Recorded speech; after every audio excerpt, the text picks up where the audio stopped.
America was no longer the country made for agriculture. As the tail end of the 19th century loomed over the country, novel technology induced a new time period. The Gilded Age. The Gilded Age was a fruitful time for Americans. Industrialization was at an all-time high, and new technologies and job opportunities were popping up everywhere. Many new industries were soon springing up into the American economy. In 1870, John D. Rockefeller founded Standard Oil, carrying with him the railroads of Vanderbilt. Meanwhile, across the Atlantic Ocean, Andrew Carnegie has just met with Henry Bessemer. Realizing that Bessemer's simple yet ingenious process of steel production could bring him immense wealth, Carnegie soon traveled to America. However, after decades of endless industrialization, things started to change. Many people had grown tired of constantly seeing individuals and their respective companies maintaining total control over an industry.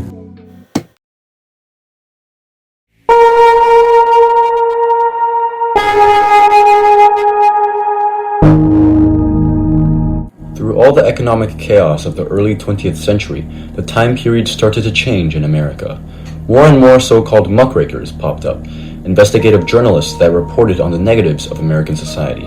Many issues were reported, not just economic issues involving trusts and unhealthy organizations, but social ones as well. During this time period, a prominent social reform movement was starting to develop in the American population, the fight against racism and discrimination. Throughout the late 19th century, racial inequality was an imminent issue in American society, especially in the South, where segregation and murder both went unpunished. These racial issues prompted some of the Black Americans in the country to speak up, and among these was William Edward Burghardt Du Bois, or W.E.B. Du Bois. Born to Alfred and Mary Sylvana Burghardt Du Bois on February 23, 1868, W.E.B. Du Bois had a tough upbringing. When he was just 2 years old, his father, Alfred, left their family, leaving Mary to raise a young William on her own. In 1885, Du Bois's mother would sadly pass away from a stroke. At an early age, Du Bois showed signs of academic gift. He attended Fisk University, a black college in Nashville, Tennessee, from 1885 to 1888. In 1888, he attended Harvard University. Oh my God, look, it's Harvard!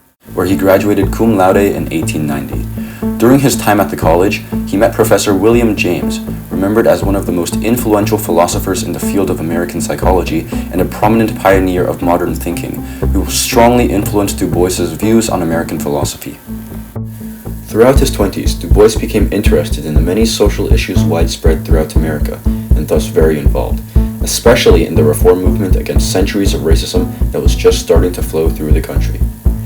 In the summer of 1894, William Du Bois was offered a job at the Tuskegee Institute, founded by fellow rights activist Booker T. Washington. However, as Du Bois was provocative of Washington's ideology, he declined the offer, opting to instead teach at the Wilberforce University in Ohio. Washington and Du Bois had contrasting views on the struggle for racial equality. While Washington argued with a conservative approach to racial equality, discussing peacefully and befriending the white Americans, Du Bois believed in the complete opposite. With almost a frantic urgency, he stressed that the issue needed to be resolved now, and they had to fight back. These opposing beliefs almost created a rivalry between Du Bois and Washington. While Washington already had many supporters, Du Bois's talent in essay writing helped him rally many prominent American figures behind him. In 1903, Du Bois published perhaps his most renowned publication, titled The Souls of Black Folk. The collection of 14 essays portrayed Du Bois's negative emotions on racial inequality. His raw expression inspired and captured the emotions of millions of others, as the African American public could strongly relate to the ideas described in the essays. As a result, it was an immediate success. In the essays, Du Bois talked about the never-ending struggles of African Americans, how they had to manage both being Americans and also a part of their own culture. He also talked about how racial violence was never punished, the numerous lynchings and horrifying killings of African Americans, and the injustice of it all. In 1906, riots broke out in Atlanta, caused by false allegations against Black Americans for committing crimes. In the massacre, thousands of white men rampaged through Atlanta, beating up Black Americans, resulting in 25 deaths. Du Bois would speak up over this issue, strongly urging African Americans to withdraw their support for the Republican Party, as Black Americans were not strongly supported by the then heads of the party, Theodore Roosevelt and William Howard Taft.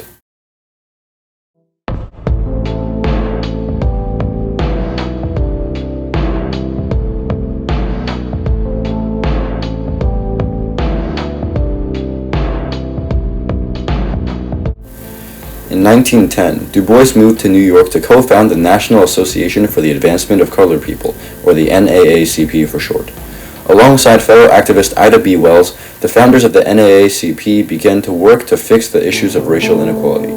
The organization accomplished many notable feats, including successfully challenging the grandfather clause, a law made to prevent African Americans from voting, the literacy test that none of us passed, through the Gwynn v. United States case, and publishing a report titled 30 Years of Lynching, headed by Wells and Du Bois, which showed the history and cruelty of over 2,400 unjust killings of African Americans from 1889 to 1918. In 1919, this report would attract the eyes of then-President Woodrow Wilson, convincing him to start condemning mob violence. In addition to this historic publication, Du Bois had also worked on something else over the earlier years. As the Director of Publicity and Research in the NAACP, he was in charge of editing the NAACP's new monthly magazine, which Du Bois titled The Crisis. The main goal of the magazine, the founders said, was to support the fight against racial inequality and the discrimination towards colored people. As Du Bois put it, now is the accepted time, not tomorrow, not some more convenient season. It is today that our best work can be done and not some future day or future year. The magazine was an amazing success, reaching a circulation of over 100,000 by 1920. In 1912, Du Bois showed his support and endorsed for Woodrow Wilson in the presidential election after observing that Taft had not been addressing the unexcused violence against African Americans. Racial equality was not the only thing Du Bois fought for. In 1913, a crisis issue featured the subject of interracial marriage. While Du Bois generally supported same-race marriage, he viewed the subject as an issue of women's rights. Throughout the next few years, he would become a strong advocate for women's rights all around the board. In the next few years, Du Bois kept editing The Crisis.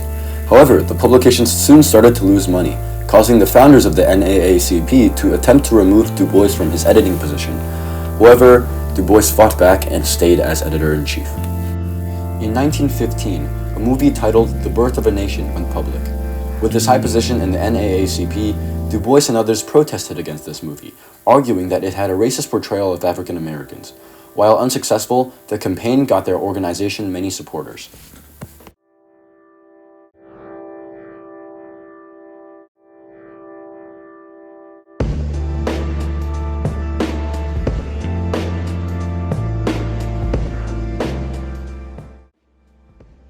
In July of 1917, a riot broke out in the eastern sector of St. Louis, Missouri.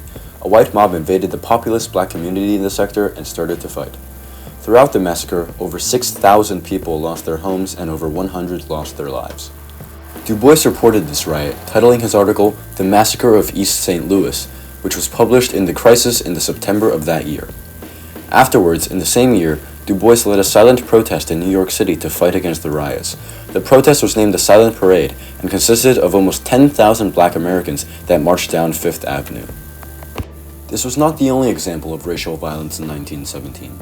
The Houston riot of 1917, taking place in the same year, would prompt Du Bois to, once again, protest against the racial inequality displayed. After the Houston police beat 2 black soldiers, over 100 more African American soldiers came and killed 16 white men in the area.